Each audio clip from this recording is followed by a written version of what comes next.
আমার গ্রাফিক্স ওয়ার্কশপে সবাইকে আমন্ত্রণ জানাচ্ছি। আজকে আমরা Adobe Illustrator একটা ফোল্ডার আঁকা দেখব।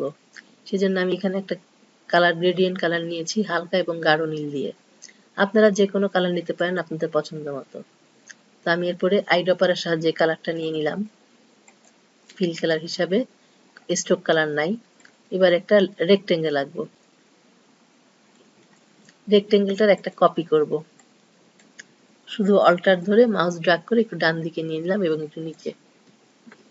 এবার আমি এটাকে একটু সুন্দর দেখানোর জন্য এই উপরের অবজেক্টটার ডান দিকে ডাইরেক্ট সিলেকশনের সাহায্যে ক্লিক করে একটু যদি ডাউন অ্যারো কি দিয়ে দেই, এরকম একটু নিচের দিকে নামিয়ে দিলে এটা দেখতে ভালো লাগে। আর সবচেয়ে নিচে রাইট বটম কর্নারে সিলেক্ট করে একটা রাইট অ্যারো কি দিয়ে দিতে পারি। একবার বা দুইবার রাইট অ্যারো কি দিয়ে দিলাম। এবার আমি এই দুটো অবজেক্টকে ব্লেন্ড করব। দুটোকেই সিলেক্ট করে ব্লেন্ড টুলে ডবল ক্লিক। এখানে স্পেসিফাইড স্টেপস ডিফল্ট 8 আছে, এইটি রাখলাম, ওকে। এবার অবজেক্ট মেনু থেকে ব্লেন্ড মেক, ব্যাস আমার ব্লেন্ড হয়ে গেল। এখন আমি এটাকে অবজেক্ট মেনু থেকে এক্সপান্ড করব প্রথমে, ওকে, তারপর আনগ্রুপ। আনগ্রুপ করার পরে আমার এখন এগুলি সবগুলো আলাদা আলাদা হয়ে গেছে। আমি ভিতরের অবজেক্টগুলোকে ধরবো। এখানে সবচেয়ে বাইরেরটা, পেছনেরটা এবং সবচেয়ে সামনেরটা, এই দুটোকে বাদ দিয়ে ভেতরে যে কয়টা আছে এই কয়টাকে ধরবো, সিলেক্ট করব। তো সেজন্য আমাকে সিলেকশন টুল দিয়ে সিলেক্ট করার সময় একটু খেয়াল রাখতে হবে এই বিন্দু থেকে এই বিন্দু পর্যন্ত, অর্থাৎ সবচেয়ে উপরেরটা এবং সবচেয়ে নিচেরটা বাদ পড়ে গেছে। তারপর আমি ভেতরের গুলি সিলেক্ট করলাম। ভেতরের গুলির কালার আমি এরকম করে দিতে চাই, সাদা রং হতে পারে, সাদা রং নিলাম এবং স্ট্রোকে খুবই কম স্ট্রোকের একটা কালো রং নিয়ে নিচ্ছি, 0.1 পয়েন্ট, স্ট্রোক উইডথ হবে 0.1। এটাকে আপনারা চাইলে একটু হালকা অন্য কালার নিতে পারেন।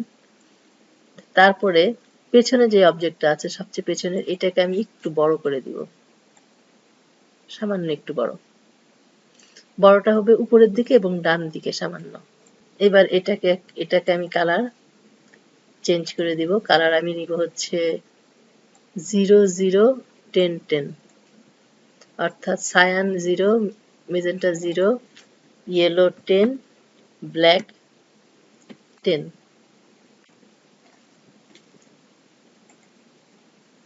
এই কালারটা হবে। এটাকে আবার একটু কপি করব, edit, copy, edit, paste in front. তাহলে ফ্রন্টে যেটা তৈরি হলো সেটাকে এখন আমি একটু ছোট করে উপরের দিকে তুলে দিব। যেটা একটু কপি হয়েছে এটাকে আমি উপরে নিয়ে আসলাম এবং আইড্রপার টুলের সাহায্যে এখানে এই কালারটা ফিল করে দিব। এটাকে এবার রোটেট করে আমি রোটেট টুলে ক্লিক করে এই বিন্দুতে মাউস ধরতে হবে, টপ রাইট কর্নারে মাউস ধরে অল্টার ধরে ক্লিক করব। এখানে 90 ডিগ্রি, কপি, ব্যাস।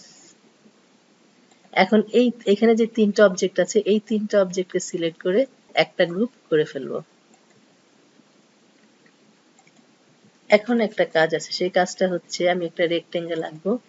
এই কালারই নিলাম, উপরে টপ লেফট কর্নার থেকে শুরু করে মাউস ড্র্যাগ করে বটম রাইট এই পর্যন্ত আমি একটা রেক্টেঙ্গেল আঁকলাম। তারপর ডাইরেক্ট সিলেকশন টুলের সাহায্যে উপরের যে বিন্দুটা আছে এই বিন্দুটাকে সিলেক্ট করে শিফট ধরে এটাকে এই পর্যন্ত নামিয়ে দিব। তারপর অ্যাঙ্কর পয়েন্ট টুলের সাহায্যে এটাকে একটু কার্ভ আকৃতির করে দিব।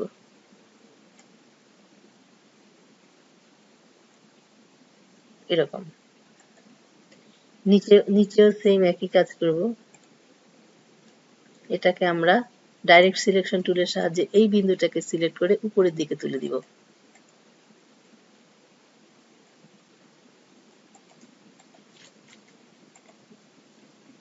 ডাইরেক্ট সিলেকশন টুলের সাহায্যে এটাকে আমি এটার সাথে মিলিয়ে দিব।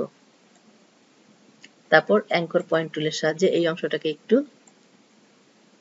এরকম করে দিব, একটু কার্ভ আকৃতির। ব্যাস, আমার একটা ফাইল ফোল্ডার হয়ে গেল। এখন সবগুলোকে একত্রে সিলেক্ট করে আমি এটাকে গ্রুপ করে ফেলতে পারি।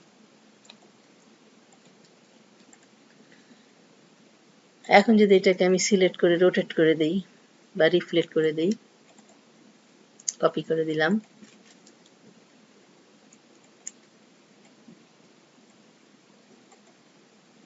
আবার এটাকে আমি সিলেক্ট করে যদি রোটেট করি,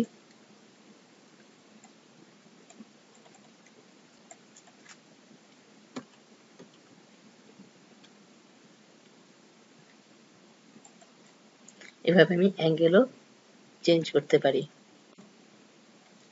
24 ডিগ্রিতে এরকম দেখাবে। অর্থাৎ একটা আঁকলে পরে আমরা এটাকে বিভিন্ন অ্যাঙ্গেলে পরিবর্তন করতে পারি। আজকে এই পর্যন্তই, আবার দেখা হবে। সবাই ভালো থাকবেন।